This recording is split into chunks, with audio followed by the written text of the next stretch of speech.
नमस्कार बच्चों, मेरे YouTube चैनल पर आपका स्वागत है। आज हम कक्षा 6 की पाठ्य पुस्तक का 16वां पाठ वन के मार्ग में पढ़ेंगे।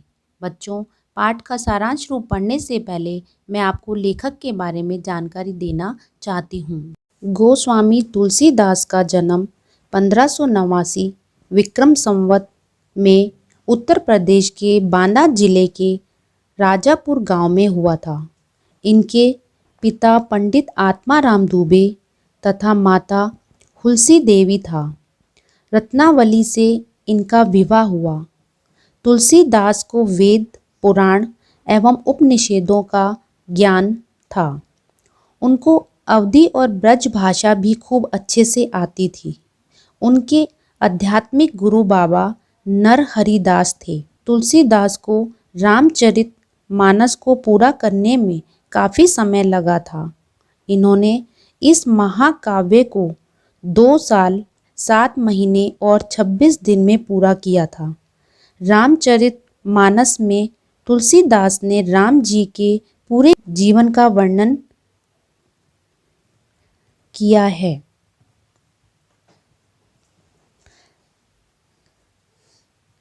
तुलसीदास का निधन 1623 में हो गया था। इनकी निम्न रचनाएं थी रामचरितमानस, गीतावली, दोहावली, कवितावली, विनय पत्रिका आदि। बच्चों, ये तो था लेखक का परिचय। अब हम इस पाठ के शब्दार्थ, प्रसंग और व्याख्या करेंगे।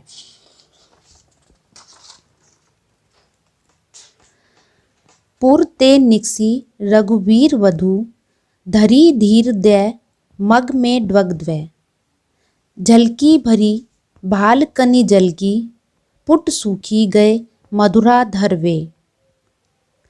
फिर पूजती है चलनो अब केतिक, पर्णकुटी करिहो कित है।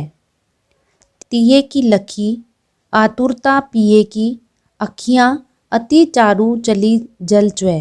शब्दार्थ: पुर ते नगर से, निकसी निकली, रघुवीर वधु सीता जी, धरी रखना, धीर धैर्य, मग रास्ता, डग कदम, द्वै 2, झलकी दिखाई दी, भाल माथा, कनी बूंदे, पुट होठ, बूझती पूछती, केतिक कितना, पर्णकुटी पत्तों की कुटिया, करिहो बनाओगे,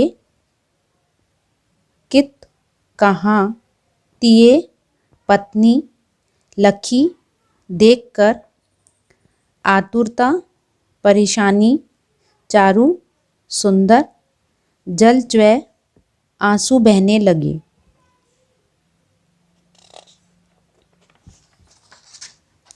प्रसंग: प्रस्तुत संवैया हमारी हिंदी की पाठ्य पुस्तक वसंत की कविता वन के मार्ग से लिया गया है। इसके रचयिता तुलसीदास हैं। इसमें कवि ने राम, लक्ष्मण और सीता को वनवास जाते समय मार्ग में होने वाली परेशानियों का वर्णन किया है। व्याख्या: कवि कहते हैं, राम की पत्नी सीता जी नगर से वन के मार्ग में बहुत धैर्य धारण करके निकली। वन के मार्ग में अभी वह केवल 2 कदम ही चली थी कि उनके माथे पर पसीने की बूंदें झलकने लगी।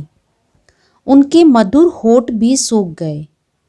उसके बाद उन्होंने श्री राम जी से पूछा कि अभी कितनी दूर और चलना है। आप पत्तों वाली कुटिया कहाँ बनाएंगे? पत्नी सीता की यह व्याकुलता देखकर श्री राम की सुंदर आँखों से आंसू बहने लगे।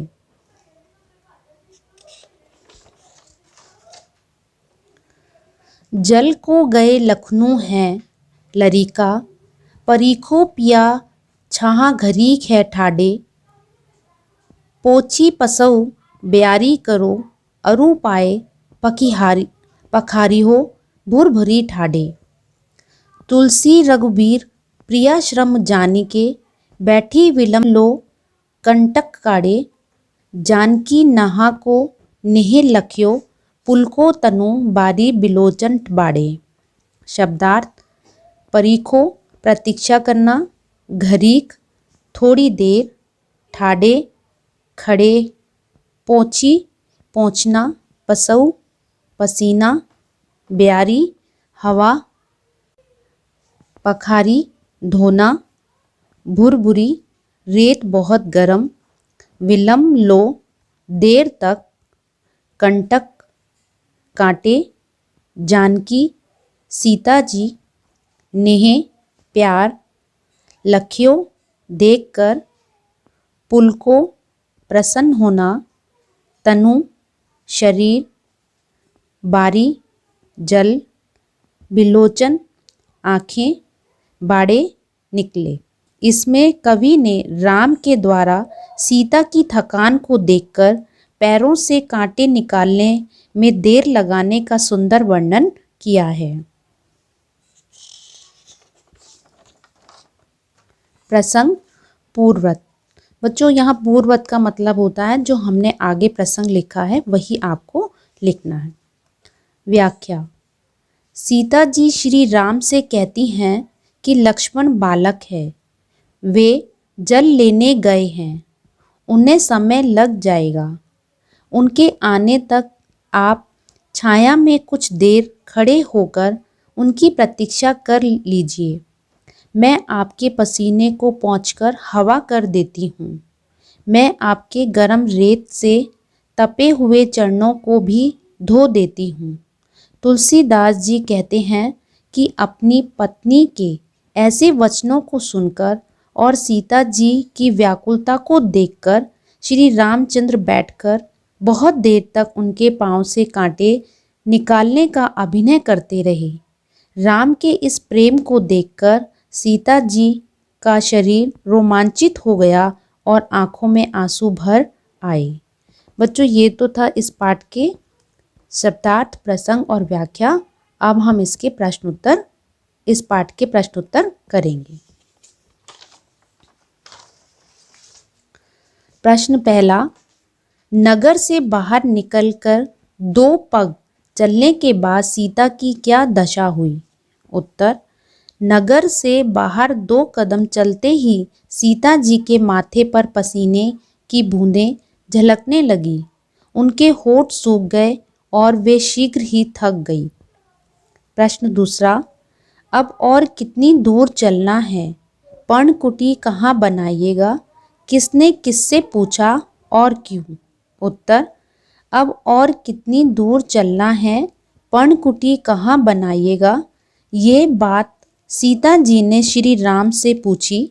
वन के कठिन मार्ग पर कुछ क्षण चलने से ही वह थक गई थी और उसके होंठ भी सूख गए थे।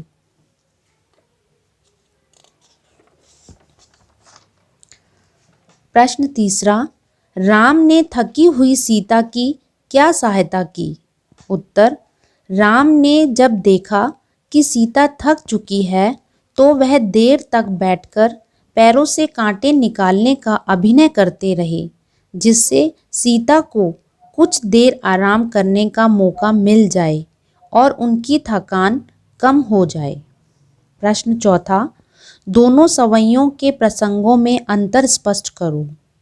उत्तर, पहले प्रसंग में दर्शाया गया है कि अयोध्या नगरी से वन की ओर जाते हुए राम, सीता और लक्ष्मण का वर्णन करते हुए बताया है।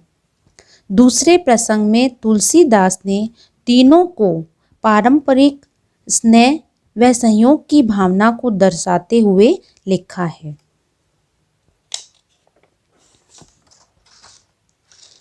प्रश्न पांचवा, वन के मार्ग का वर्णन अपने शब्दों में कीजिए। उत्तर, वन का मार्ग अत्यधिक दुर्गम होता है। वन के मार्ग पर पैदल चलना पड़ता है। वन का मार्ग ऊंचा नीचा और पथरीला होता है। मार्ग में बड़े बड़े पेड़ तथा झाड़ियाँ होती हैं। तेज धूप के कारण मार्ग की धूल गर्म हो जाती है, जिस पर पैदल चलना कठिन हो जाता है। खाने पीने की वस्तुओं का अभाव होता है। चारों तरफ सुनसान तथा असुरक्षा का वातावरण होता है। अतः वन का मार्ग अनेक कठिनाइयों से भरा होता है। बच्चों, ये तो थे इस पाठ के प्रश्न उत्तर। इस पाठ से संबंधित अगर आपको कोई भी समस्या हो तो मुझे कमेंट बॉक्स में ज़रूर लिखिए। मेरी वीडियो पसंद आई हो तो उसे लाइक व सब्सक्राइब ज़रूर करिए।